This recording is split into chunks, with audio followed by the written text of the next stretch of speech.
Bienvenue chez nous pour un nouvel épisode du podcast des nous, où on va vous parler du Festival BD de Montréal 2024, ou plus précisément de plusieurs BD.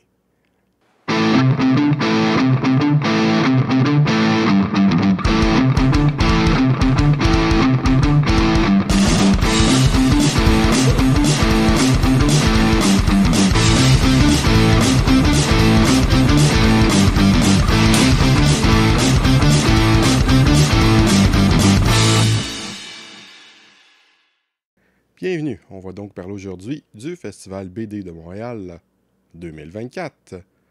J'étais déjà allé à ce festival il y a plusieurs années, qui à l'époque avait eu lieu dans un coin du parc La Fontaine, et j'avais été plutôt déçu tellement il était petit, ayant trouvé beaucoup plus mon compte par après à Exposine. Les choses ont bien changé. Cette année, maintenant, il a fait une bonne distance sur la rue Saint-Denis, entre les rues Guilford et Roy. Cela permet à beaucoup de stands d'être présents dans une atmosphère conviviale, du moins quand il fait beau. C'est une expérience beaucoup plus agréable, je dirais, que tous entassés dans un sous-sol d'église comme Exposine, où après moins d'une heure, on a tendance à vouloir s'enfuir en pleurant et en criant. Par contre, il est vrai qu'Exposine pousse plus à la découverte et fait bien sûr la part belle aux indépendants. Au festival BD Montréal, j'avais déjà regardé pour la journée où j'y allais l'horaire des dédicaces et autres activités, l'emplacement des kiosques, et donc je n'ai pas vraiment eu de surprise. J'ai rencontré les 4 auteurs que je souhaitais rencontrer et basta. Des rencontres intéressantes, particulièrement ma rencontre avec Mortis Ghost, que je voyais pour la première fois et qui était fort sympathique dans la discussion et tout ça. Mais les deux événements, le Festival BD Montréal et Exposine, sont tous deux très intéressants et peuvent être complémentaires. Je vais maintenant dire quelques commentaires sur les bouquins dont j'ai fait l'acquisition dans l'ordre que je les ai lus. Je serai plus ou moins élaboré selon les cas, ayant bien sûr plus à dire sur une série de plusieurs volumes ou bien sur un immense bouquin que sur une petite BD de quelques pages. Ce qui ne signifie aucunement que l'on ne peut faire quelque chose de brillant en quelques pages seulement. Je vais donc maintenant parler de plusieurs créations de Saturnum. J'ai eu l'occasion de lire les 3 numéros de son fanzine RPG Maker Mag. Un concept génial de faire un pseudo-magazine autour de cette BD autobiographique autour de RPG Maker et ses communautés. Cela me rappelle plein de bons souvenirs. Tous les contenus autour ajoutent beaucoup à la chose, mais c'est trop court. On en veut plus. Vivement le numéro 4. Il y a aussi Zine qui raconte rien. Le concept est amusant et bien exploité, mais je ne peux pas tellement en dire plus, c'est très court. Histoire de la photographie, une BD historique à la bonne vieille sauce Saturnum à l'ancienne. Ce serait merveilleux un nouveau recueil d'anecdotes historiques, comme nous en avons eu quelques-uns autrefois. Je suis persuadé que cela pourrait intéresser une maison d'édition. Quoiqu'un certain super bouquin sur l'histoire internationale de RPG Maker serait sans doute encore plus passionnant. On veut plus de Saturnum. Je vais maintenant passer à des bandes dessinées de Mortis Ghost, dont j'ai lu la série Docteur Cataclysme en 4 volumes. J'ai beaucoup apprécié le style graphique de cette série. Le dessin est d'un style, ma foi, assez unique et intéressant. Les découpages sont très réussis, les personnages sont ultra attachants et c'est bourré de détails rigolos. Par contre, j'ai quelques problèmes avec la narration. C'est l'histoire d'une personne ordinaire qui obtient des super pouvoirs pour se faire assez rapidement enlever et pour que le récit tourne plutôt autour de ses amis ordinaires le cherchant. Cela fait un récit spatial atypique et intéressant. Le problème vient plutôt du découpage par épisode. C'est peut sembler logique pour une équipe de personnages pas vraiment fantastiques de voir un après l'autre des épisodes où il ne se passe généralement pas grand-chose, des épisodes qui semblent assez anecdotiques, ou bien parfois des épisodes avec diverses péripéties qui ne semblent pas vraiment avoir de lien avec le récit, pour que finalement il se passe quelque chose à la toute fin qui bien souvent ne sera pas vraiment exploité, puisque c'est la fin de l'épisode et que le suivant traite d'autre chose. Cela est assez frustrant. Heureusement qu'il y a d'occasionnels épisodes de flashback permettant d'étoffer les personnages, bien que pas tous également, et certains personnages n'en ont pas du tout, ou bien les encore plus rares épisodes de tournant autour de ce qui arrive aux méchants. Ce qui est sans doute le plus frustrant dans ces épisodes, se concluant rapidement sur quelque chose d'intéressant, est le cas du tout dernier épisode. Je n'ai rien contre les fins ouvertes, mais passer par-dessus la scène la plus centrale du récit, sa résolution, me semble un peu abusé. Bon, Devilman l'avait un peu fait, mais ce n'est pas vraiment la même chose. En me relisant, je comprends que cela entre dans la logique du récit qui tourne autour de ceux qui seraient des personnages secondaires et non autour de celui qui aurait logiquement été le personnage principal, mais c'est néanmoins un peu frustrant. Heureusement que le dernier volume avait au moins l'origine des flèches magiques, ce qui m'aura bien fait rigoler. Je vais maintenant passer à Le Soleil des Mages. J'ai totalement adoré cette fois-ci. Le graphisme est encore meilleur, complété par une colorisation très réussie et une couverture, ma foi, fort jolie. Un grand problème que j'ai avec l'exploitation hollywoodienne à n'en plus finir d'histoires pré-mâchées sans une once d'originalité est justement le manque de vision. Si cette œuvre est basée sur le Seigneur des Anneaux, c'est pour en faire quelque chose de totalement différent. Est-ce que cela trahit la volonté de J.R.R. Tolkien? Peut-être, peut-être pas, c'est une question d'interprétation, mais au moins ça a le mérite d'approcher le sujet du point de vue d'un auteur, d'essayer de faire quelque chose d'original avec le matériau. Un mélange de fantaisie et de contemporain avec un graphisme détonnant. On utilise les personnages bien connus pour les détourner vers autre chose de tout à fait intéressant et on peut demander si cela les trahit.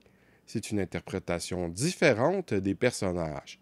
On reconnaît de nombreuses situations, mais présentées autrement avec un sens totalement différent. Cela m'a énormément amusé, beaucoup fait rire et touché par moments, notamment à la fin. Merci Mortis Ghost pour cette superbe BD. Donc, je vais maintenant passer à La Bête originelle, le roman graphique, dessiné par Rémi Paradis, d'après le roman de Simon Rousseau, publié par les éditions Corbeau du groupe ADA, suite à une campagne de financement participatif sur Ulule. Rémi Paradis est un BDiste portant souvent plusieurs chapeaux. Il est éditeur avec sa petite maison d'édition, les éditions Rémi Paradis, notamment derrière le fanzine de BDSF Zidara 9, paraissant 2 fois par année il y a quelques années, et quelques autres bouquins tels l'excellent Le poids du vide, par le David Gauthier, des volumes du webcomic Bernatchez Joe et les volumes du webcomic Frivolesque. Son travail d'éditeur est très intéressant sur le fanzine Zidara 9, avec plein de petits bijoux, de multiples excellents petits récits par des auteurs talentueux. J'ai personnellement particulièrement apprécié Jour Zéro de Alex Gagné, Jean-Sébastien Guillemette et Jonathan Masson, un récit intéressant, Cyberprime de Fafard et JP, le début sympathique d'une série malheureusement pas continuée, mais bien dessinée, Hiver nucléaire de Vlad Damien et Steph Dumais, un récit sympa au dessin très stylé, le même dessinateur se lâche lousse dans Les Géants radioactifs. Fafard revient avec le court mais amusant Gaz Station.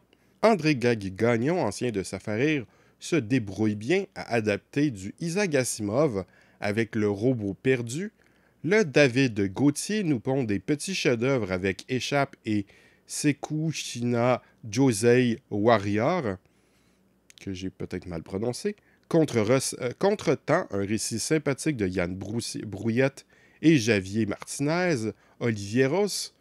Le très amusant Genèse de Yann Brouillette et Julien Janssens. La solitude dans le sang dessiné par Rémi Paradis lui-même sur un scénario de David Gauthier. le très amusant La taille compte pour Yann Brouillette et Zine aux couleurs superbes, et Alléluia par la même équipe. Tiens, avant de continuer sur Rémi Paradis et la bête originale, je pourrais parler du dernier Isidara 9 que j'ai acheté en même temps, le numéro 12, sorti en 2018. Je n'étais pas tombé dessus avant. Un nouvel épisode de Héros Stellaire, une série BD humoristique des auteurs de l'excellente série humoristique fantaisiste La Foire aux démons, publiée dans le Bob. Héros Stellaire, c'est hélas beaucoup moins maîtrisé, beaucoup plus cliché, avec des personnages pas bien intéressants. En plus, cet épisode est à suivre.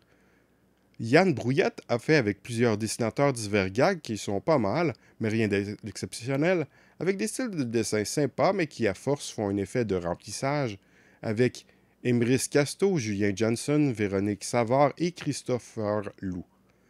Puis finalement une page de strip avec Le Duc illustré, dont je n'ai pas compris l'intérêt. Franchement pas le meilleur numéro. J'aime bien l'humour en général, mais d'une revue SF, je m'attends tout de même pas juste à ça, surtout qu'il y a mieux en la matière. Ça me rappelle que je regrette le bon vieux Bob. Je suis surpris qu'il n'y avait aucune BD de Rémi Paradis dans ce numéro. Pour revenir à ce dernier, il n'est pas qu'éditeur. Il est aussi dessinateur de BD. Pour une partie de BD qu'il décide, il écrit aussi le scénario, même si ce n'est pas toujours le cas. On peut voir une évolution à travers ses BD. Si ses premières histoires courtes dans Isidara 9, avec son héroïne Tessa, personnage inintéressant et véritable Marissou avec un dessin très approximatif, sont plutôt mauvaises, il va éventuellement dessiner des histoires sans ce personnage, ou bien dans une version modifiée, qui font moins Space Opera, mais qui sont beaucoup plus intéressants et au dessin peu mieux réussis. Même les derniers épisodes avec ce personnage ne sont pas aussi nuls que les débuts, ce qui n'empêche un admirable travail d'édition sur les Isidara 9. J'ai vu la lumière au bout du tunnel avec un premier récit dessiné par Rémi Paradis dans un registre totalement différent de la science-fiction. S'il n'y a aucun doute qu'il soit passionné par la science-fiction et qu'il fait un travail très réussi pour la publication du genre, il ne le maîtrise sans doute pas lui-même et fait admirablement mieux en dessinant d'autres genres. Je parle ici de la courte mais très réussie BD Un chant dans la nuit, qu'il a dessiné sur un scénario de Gabriel Thériault, Le récit d'un croisé. Rémi Paradis explore encore cette fois-ci un genre différent de manière très réussie, il me semble. Étonnamment, pour une fois, il n'a pas édité son bouquin lui-même. Je présume donc que la BD a été publiée par l'éditeur du nom du roman original ou bien par un éditeur spécialisé en financement participatif. Le site internet des éditions Corbeau étant down au moment où j'écris mes notes, je ne peux le confirmer, mais je présume que c'est plutôt le premier cas. Je regrette que Rémi Paradis sente la nécessité d'utiliser le financement participatif. Pour moi, ça me donne l'impression qu'il ne croit pas assez en ses projets pour aller de l'avant en les publiant directement comme par le passé. Je présume qu'il y a de quoi perdre confiance, les temps sont difficiles. Même Isidara 9 a cessé de paraître il y a quelques années. Avec le COVID-19, les dernières années ont dû être difficiles pour le monde des fanzines, qui était déjà assez compliqué auparavant, comme le démontre la fin de la parution du Bob. J'ajouterais que personnellement, je préférais l'ancienne version de la revue en noir et blanc, avec plus de pages et une maquette faisant moins magazine et plus bouquin collectif.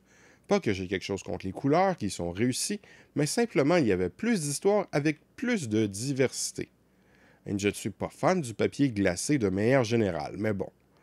Je présume aussi que le précédent bouquin fait par Rémi Paradis n'a pas dû bien se vendre, mais j'ai plus de difficultés à imaginer l'intérêt pour le public général avec un sujet tel qu'une introduction au marketing de la BD et du livre, surtout quand l'auteur est derrière une micro-maison d'édition et non pas un grand éditeur bien connu. La bête originelle offre un récit policier assez réussi, allié avec un graphisme tout à fait approprié pour quelque chose d'assez souvent procédural et réaliste, avec une touche de folie et de bestialité par moment de par le sujet bien maîtrisé. La police enquête sur un meurtre dont la tête de la victime a été remplacée par une tête d'animal. Le seul reproche que j'aurais à faire est la représentation d'une lettre en fin et en début de volume, avec simplement un texte encadré avec un fond grisâtre, qui rend le texte un peu moins facile à lire. Simplement laisser le texte tel quel aurait été moins pire, quoiqu'une solution plus propre au médium aurait été de commencer par un encadré avec du texte et de suivre avec une représentation BD de ce qui est relaté dans la lettre, accompagné de divers encadrés bien sûr, mais tout de même. Un excellent bouquin par un dessinateur et éditeur dont j'attends un futur prochain projet intéressant, peut-être une résurrection, de Sidora 9. Sait-on jamais. Passons donc maintenant à Shérif Junior de Samuel Quentin. Après le fantastique récit absurde tellement recherché et original Ville et Misérable, puis White Horse, qui débute de manière vraisemblable avec un personnage plutôt antipathique car jaloux, contrôlant, centré sur lui-même et paranoïaque, mais l'absurdité va lui donner raison, ce qui ne fait pas de l'auteur quelqu'un allant dans le sens du personnage, puisque c'est l'absurdité invraisemblable du récit qui lui donne raison. Bref, après tout ça, que va donner son utilisation du western? Un western absurde, bien sûr! En fait, le western est presque plus un outil narratif ou un décor pour mettre en scène toutes les absurdités du récit. Ici, le héros, le shérif, est un enfant sur le dos de son cheval en bois. Un cheval en bois qui par moments semble juste un jouet en bois qui ne peut rien faire ou le vrai cheval de son héros. Les méchants sont très amusants dans leur dialogue absurde. Tous les autres personnages en dehors du héros, le shérif et les criminels, l'ami intello et les intérêts sentimentaux sont juste des figurants qui jouent leur rôle.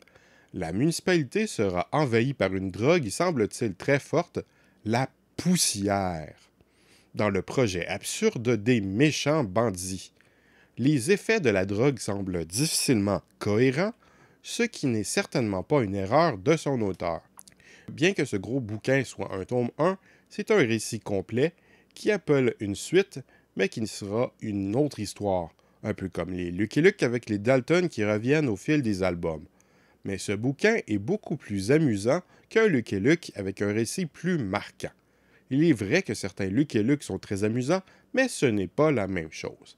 Revenons donc à Saturnum avec le plus grand secret de Saturnum authentique et véritable, enfin révélé.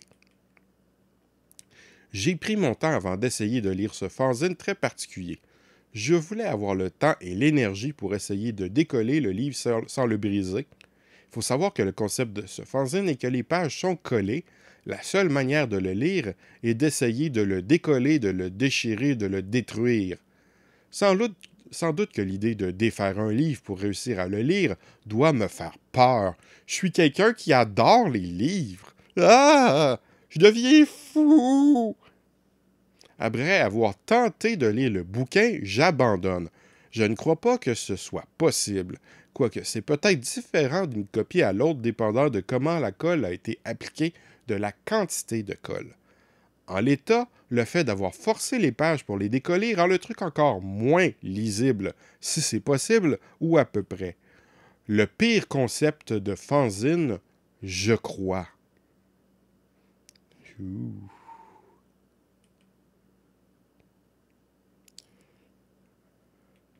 Je me rends compte que j'ai donné aucune note à aucune des BD, mais c'est parfait comme ça, parce que ce sont tous des BD qui sont très intéressantes, sauf la dernière que j'ai mentionnée. Donc, sur ce, au revoir et à bientôt.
C'est une expérience beaucoup plus agréable, je dirais, que tous entassés dans un sous-sol d'église, comme Exposine, où, après moins d'une heure, on a tendance à vouloir s'enfuir en pleurant et en criant.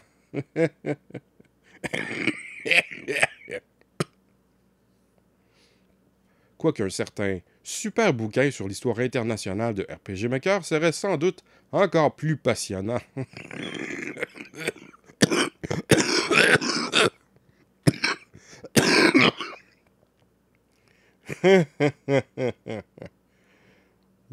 J'arrive même pas à rire.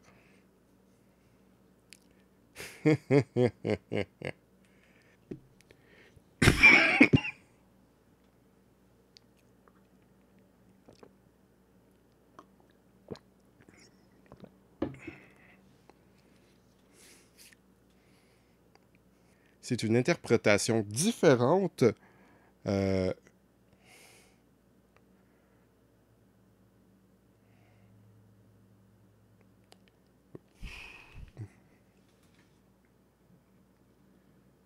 Je me suis perdu un peu. On utilise des personnages bien connus pour les détourner vers autre chose de tout à fait intéressant, et on peut se demander si...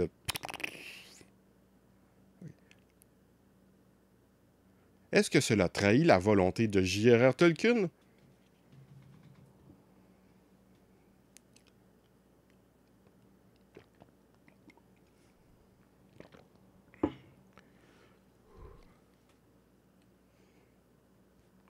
André Gagnon, ancien de Safarir, se dérouille bien.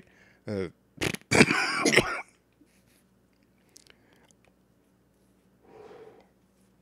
Tiens. Ah, pas encore.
Donc, sur ce, au revoir et à bientôt. Je pensais enregistrer un paquet d'épisodes, mais c'est pas réaliste. Il fait fucking trop chaud, je suis en train de cuire. Et j'ai le débouché qui arrive plus à parler. Je tousse constamment. Donc je vais arrêter là.